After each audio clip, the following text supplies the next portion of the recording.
Olá, tudo bem? Peço desculpas inicialmente pelo atraso no envio deste vídeo.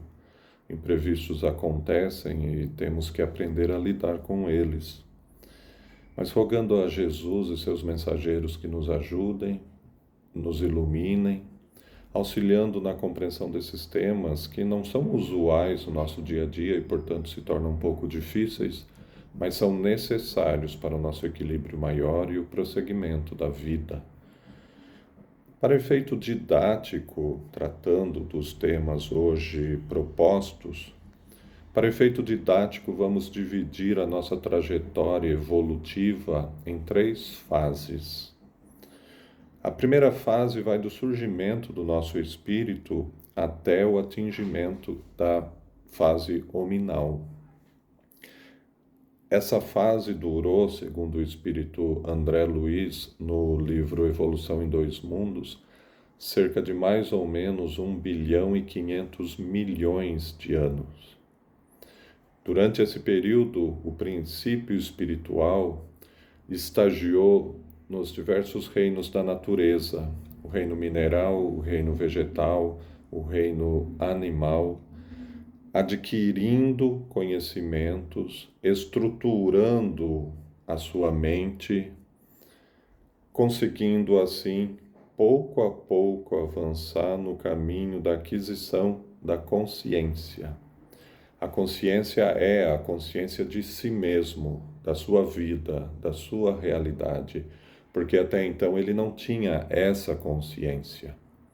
Existe uma zona cinzenta que une essa primeira fase de evolução à segunda fase, que é a fase hominal, que é chamada fase elemental, que trataremos numa outra oportunidade. A segunda fase vai, portanto, deste momento em que o espírito está pronto para essa fase de despertar da consciência. A partir desse instante, ele já começa a ter uma noção de si mesmo, uma noção da sua realidade, da sua individualidade. É a partir desse instante, entre essas 2 fases evolutivas, que nasce a filosofia. Porque é somente tendo consciência de si e da realidade que o rodeia que o espírito começa a pensar. O que eu sou? De onde eu vim? Para onde eu vou? Os tantos porquês da vida. E a terceira fase evolutiva vai do ponto em que adquirimos a consciência integral da nossa realidade, da realidade que nos rodeia, avançando até o inimaginável. É difícil falar do que está daqui para cima. Falamos melhor do que está daqui para baixo, onde já estagiamos, né? Mas vejam, é nesse processo que estamos buscando o autodescobrimento.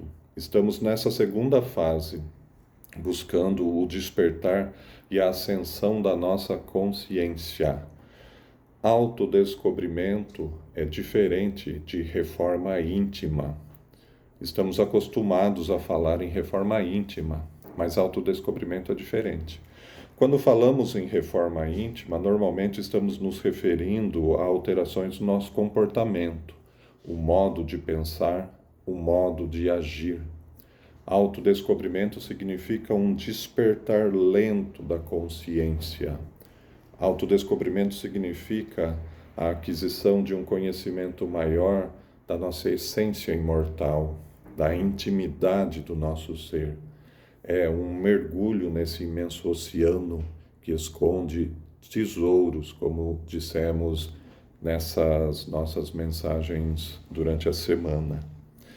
E eu associo autodescobrimento à prosperidade, à vida próspera, porque a pessoa que vai se descobrindo, vai mergulhando nesse profundo oceano da inconsciência, vai encontrando no caminho recursos, talentos, elementos que o auxiliam na aquisição de vida mais equilibrada. Vai destruindo, pouco a pouco, crenças limitantes ideias equivocadas a respeito da vida, e assim vai se estabelecendo uma vida próspera. Essas crenças limitantes, essas ideias equivocadas estão por toda parte. Normalmente sofremos muito sem necessidade. Alguns espíritos, é verdade, sabemos disso, têm a prova, a expiação de passarem por situações difíceis no caminho, mas são poucos em relação ao grande número de pessoas que sofrem limitações de ordem física, sofrem com a falta do dinheiro, sofrem com doenças físicas, sem necessidade, buscam esse sofrimento.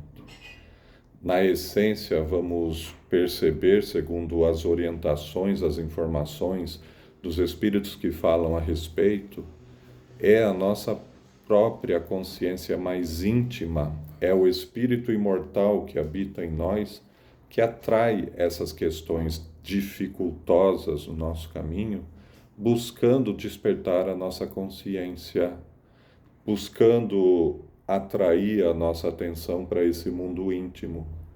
Os problemas acontecem fora, mas a ideia é que eles nos levem a trabalhar o que está por dentro, porque é a nossa essência íntima que projeta o que é a nossa realidade aqui fora.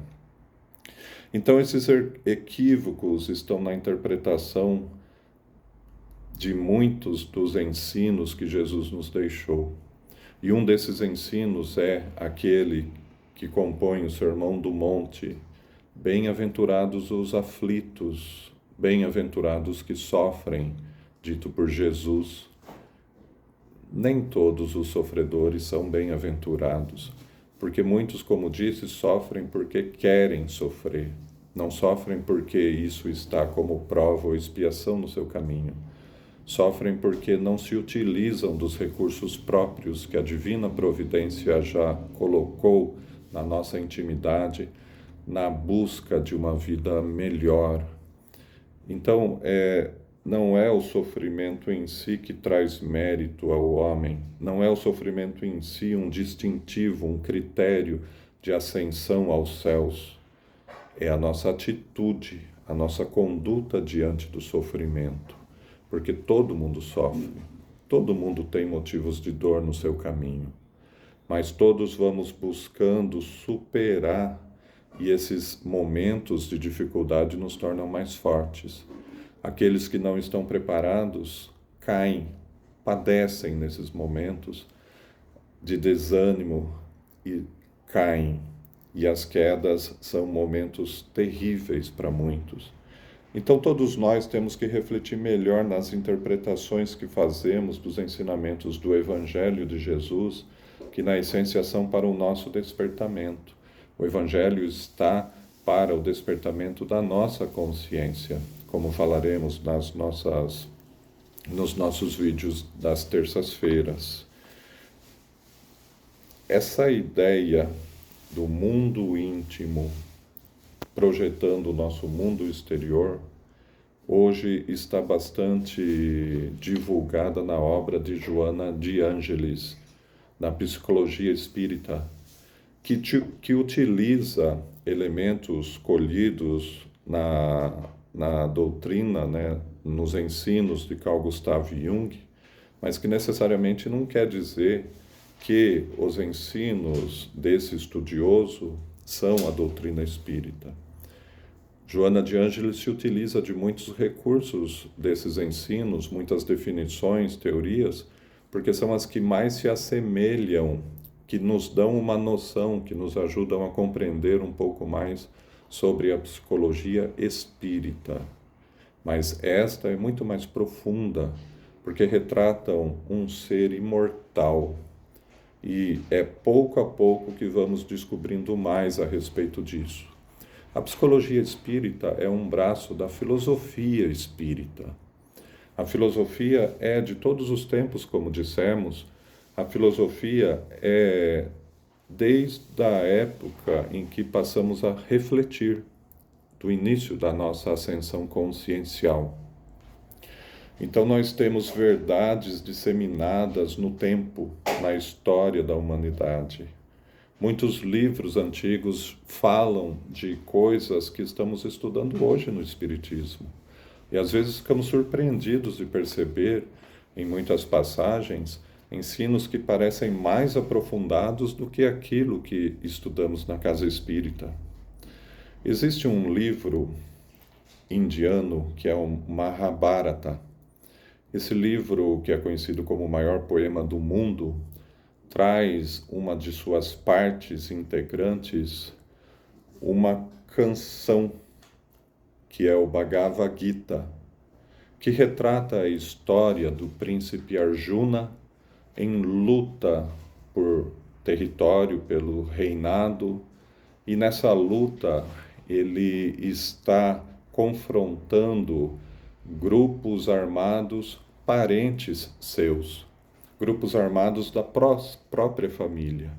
Em meio ao campo de batalha, ele sofre com isso, porque ele não quer lutar contra parentes seus.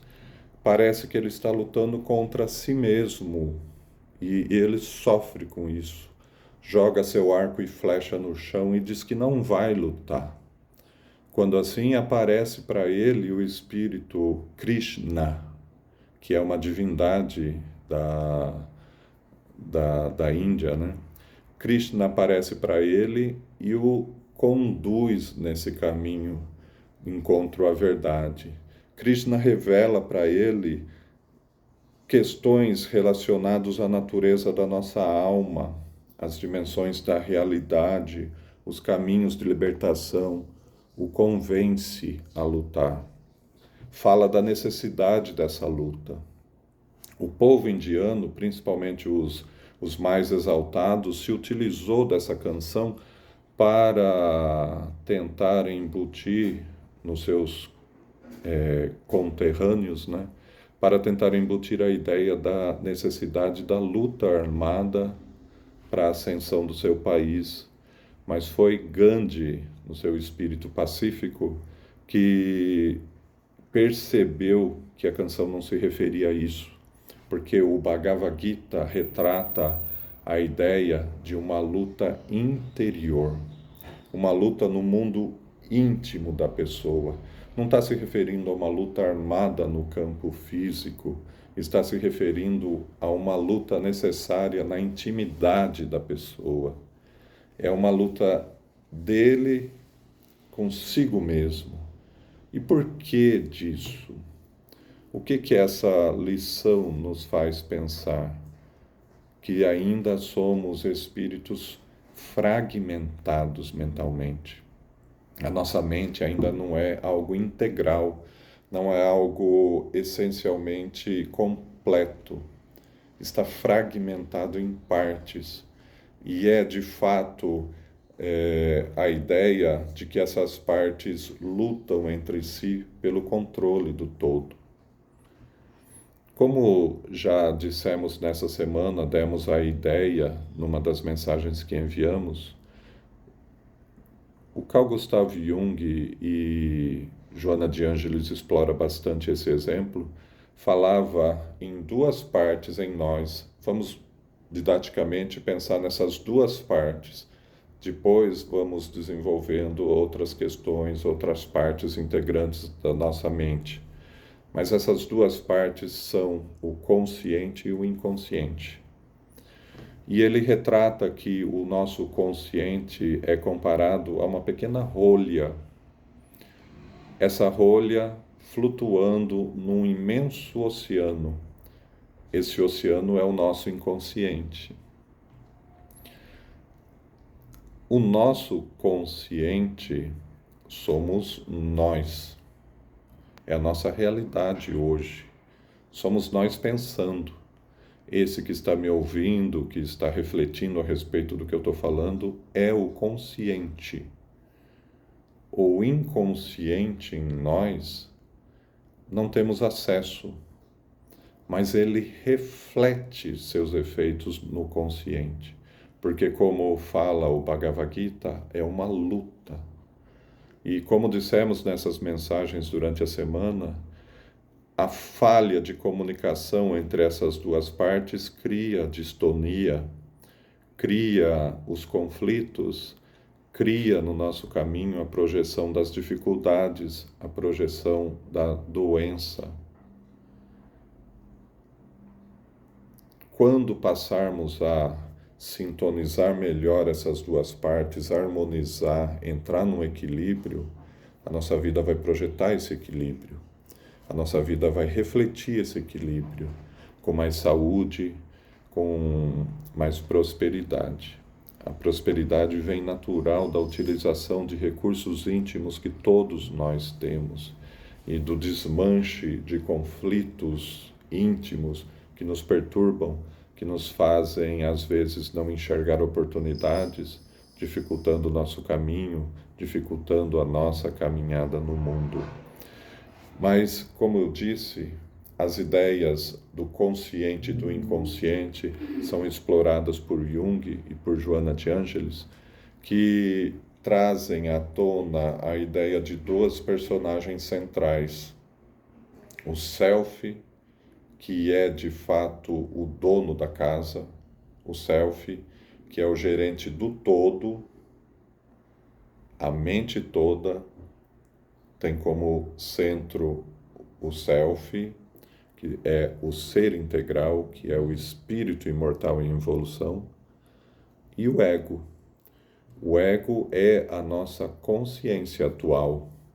O ego se forma do nosso nascimento na carne, se prolonga até a nossa morte, e no momento do desencarne do espírito, toda a aquisição das experiências vividas nessa vida se transfere para a mente perispiritual, e a consciência que temos hoje se transfere, portanto, para o espírito durante a erraticidade. Quando ele reencarna, inicia a construção de um novo ego, de uma nova personalidade, que tem novamente um caminho de avanço, de evolução em busca do despertamento espiritual, da ascensão da consciência de espírito imortal que caminha. Vejam, portanto, que a grande questão a ser trabalhada aqui no grupo é a estruturação do ego, porque não temos acesso ao espírito imortal que habita em nós. Quando falamos em espírito imortal, não estamos necessariamente falando do José Gentil, porque o José Gentil é apenas uma parte do espírito imortal, é a parte consciente. Vejam, é a rolha no grande e imenso oceano. Então temos que trabalhar a estruturação do nosso ego. E por que isso? Porque existe o que chamam de ego rígido e ego flexível. O ego rígido é aquele que se concentra na vida física e esquece de tudo mais. Para ele não existe nada disso, de self, de mundo inconsciente, não existe nada, ele se preocupa com a vida física. Quase sempre se perturba, porque pode até ter prosperidade na vida física, mas o seu espírito avança muito pouco. Agora, o ego flexível é aquele que já percebe, e isso é fruto da evolução. O ego flexível já percebe a existência de um mundo muito maior que o rodeia, já percebe que a sua realidade é muito maior do que a vivenciada na presente experiência física e persegue essa verdade maior. É aquele que faz esse caminho de viagem íntima para dentro, o retorno à casa do nosso Pai, na parábola do filho pródigo. E assim fazendo, indo para dentro, em busca do self, em busca do todo, vai descortinando as realidades do seu espírito imortal, aprendendo mais sobre si mesmo, descobrindo aquelas faculdades maravilhosas que estudamos no Livro dos Espíritos, no Livro dos Médiuns, que falam sobre nós mesmos, descobrindo pouco a pouco, mas não somente descobrindo no sentido de ter ciência, se convencendo da sua realidade espiritual, da sua grandeza como herdeiro de Deus. Não sabemos como Deus criou o espírito, e é bobagem tentar entender isso agora, não temos condição para isso. Mas sabemos que nesse processo de evolução estamos atingindo o ponto de sermos, sempre o fomos, mas estamos atingindo o ponto de sermos espíritos conscientes, colaboradores de Deus na construção de um mundo melhor. Espíritos conscientes, colaboradores de Deus nesse processo de evolução da humanidade, cada vez mais nos responsabilizando por tudo o que acontece, não se culpando, se responsabilizando, porque a culpa não produz nada de útil, a responsabilidade sim. Portanto, vamos refletir mais a respeito desses dois elementos em nós e nos concentrar na estruturação do nosso ego. Durante esse nosso estudo, vamos falar muito a respeito do que a psicologia e a filosofia nos traz para estruturar esse nosso ego. A necessidade de avançarmos pouco a pouco em busca do todo. Essa fragmentação da nossa mente acontece, às vezes, de forma até doentia em muitas pessoas, levando a situações, né, de dupla ou múltiplas personalidades. E o porquê disso? Porque cada existência física cria uma personalidade, cria um ego que se integra na mente subconsciencial, que é a mente do perispírito, se integra ali. E quando existem questões mal resolvidas numa existência física, quando existem problemas que não foram devidamente solucionados, que estão perturbando a consciência do espírito, ele não se harmoniza no todo da mente consciencial, da mente perispiritual. Ele fica lá latejando aquele conflito. E isso faz com que essa mente desfragmentada, né, essa mente fragmentada, tenha esses lapsos, tenha esses momentos de interferência na mente atual, na consciência atual, dessas consciências das personalidades do passado. A dupla personalidade, são os conflitos, é o que também explica na mediunidade a existência do animismo, que é o momento em que essas nossas consciências, personalidades do passado, são tratadas no trabalho mediúnico como se fosse um espírito necessitado. E são necessitados, precisando de ajuda. Vamos desenvolver com mais calma todas essas ideias. Mas é importante a curiosidade de todos, buscando, de fato, aprofundar esse estudo, esse assunto. Um primeiro alerta diante disso tudo. Como temos que estruturar o nosso ego, estamos falando disso, né? Temos que, uma primeira necessidade, um primeiro exercício nosso. Não somos tão pequenininhos, mas também não somos tudo isso que imaginamos ser. Temos que procurar a realidade de nós. Porque quanto mais a gente quer esconder o que somos, pior fica. Mais o nosso ego fica rígido. Quanto mais a gente quer criar uma aparência para ser aceito pelas pessoas, pior fica. Mais o nosso ego fica rígido. Então, o que temos que fazer? Refletir a respeito de nós mesmos. Vamos passar aqui no grupo determinados exercícios, determinadas reflexões que nos levam a conhecer mais a nós mesmos. Porque é na nossa reação, a nossa resposta aos outros que a gente vai se conhecendo. É na análise do sentimento que vem embutido em cada ação que a gente vai se conhecendo.